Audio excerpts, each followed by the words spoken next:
Goeiedag! Good day, fellow South Africans.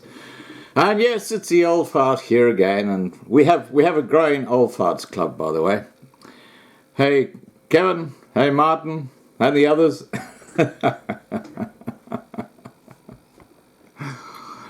Oh, it's lovely having a community channel, isn't it? You know, we have so many wonderful people on it. Now, I got a very interesting comment from Daniel, and it's about Steve Hofmeyr, who is one of the singers of that amazing song, Die Land, which I've put in a previous video, so I'm not going to attach it here. But before I actually go into this, the comments that are made here, if there is someone who knows Steve Hofmeyr, I would love to have him on a live stream. And, you know, if it is possible, what I'd love to do is to have him coming on, having like a fireside chat, and having him sing a couple of his songs. Wouldn't that be a beautiful evening? So if there's anyone out there who knows Steve, knows his family or friends or whatever, please just get them to email me if Steve would like to be on this channel. I'm a huge fan of him. I'll put my email directly below. But now let's get back to this article. And of course it's to do with that stupid bloody award ceremony last week, involving, what's that mob called?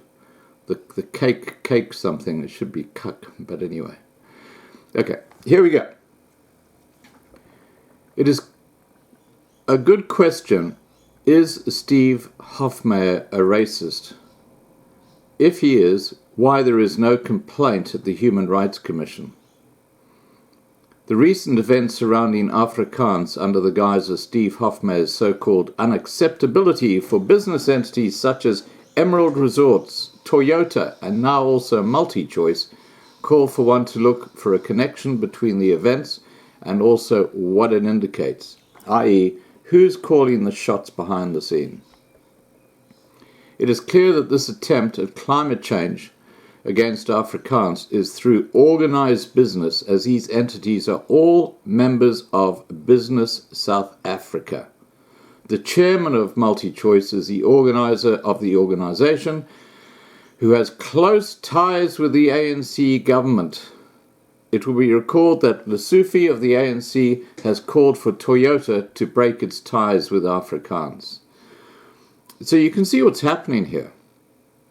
The politicians are getting involved, and they're trying to put political influence on anyone who is supporting or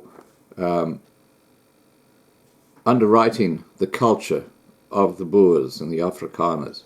This is absolutely disgusting. If the song Die Land on CakeNet, yeah, that's Cucknet, okay, we're going to call it Cucknet from now, were to be broadcast as a winner, it would probably lead to a renewed revival of patriotism amongst Afrikaans speakers shortly before the election. This is unacceptable for the ANC's efforts to obtain support from whites.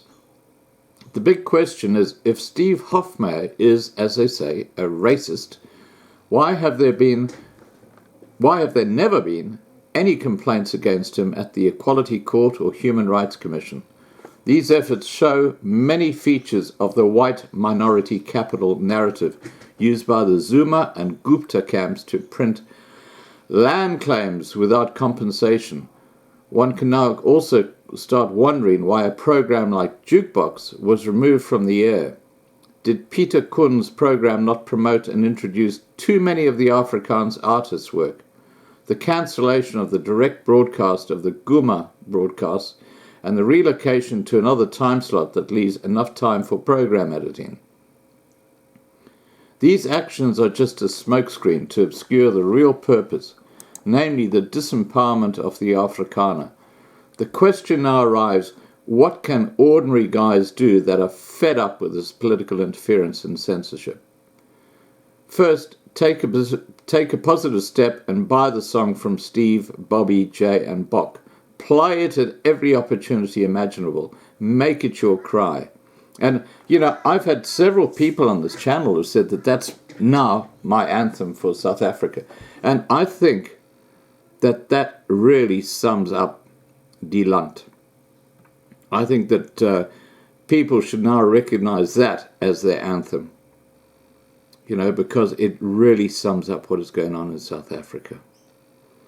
They're talking about getting rid of that original piece of the South African anthem out of the new South African anthem because it reflects apartheid, which it doesn't. It is the most beautiful, beautiful set of words there are. But then they've got this stuff up the front, which is in Zulu, and, that wasn't the old South Africa. I think the compromise is people should seriously look at adopting Die Land as the anthem for South Africa. Anyway, it's just my view. Look, take it or leave it.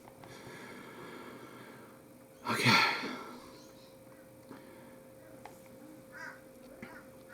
Okay, so first take a positive step and buy the song from Steve, Bobby, Jay and Bok. Play it at every opportunity imaginable. Make it your cry. Secondly, if you drive a Toyota, stick the license plate with a black sticker, which will effectively send the message. That's a good idea, isn't it? It's rather like Black Monday. Now, my next video is going to be once again promoting Black Monday because it is next Monday. It's 7 days from now. And let's all pray for the farmers who are being given a really bad time. Thirdly, send emails, Network24, CakeNet, MultiChoice, Toyota and Emerald Resorts expressing your dissatisfaction with their actions. Yeah, I think that's a very important thing, a show of force. Fourth, write letters in your local media and any branches of your business environment in which you express your dissatisfaction with their actions. Use social media to show your support for the singers and the record electronic petitions to show your protest. Take part in selective actions such as not watching the Guma broadcast on TV and informing CakeNet thereof via email, SMS or WhatsApp. Lastly, these types of actions in the era of electronic communication reach millions of people and can be communicated worldwide. Please send this message if you find it useful. You got it, buddy. All right, thanks, Daniel. That's a very, very interesting insight and much appreciated. And have a great day, folk. It's your Easter Monday. Have a relaxing day, and please remember to subscribe to be kept informed. Take care. Bye for now.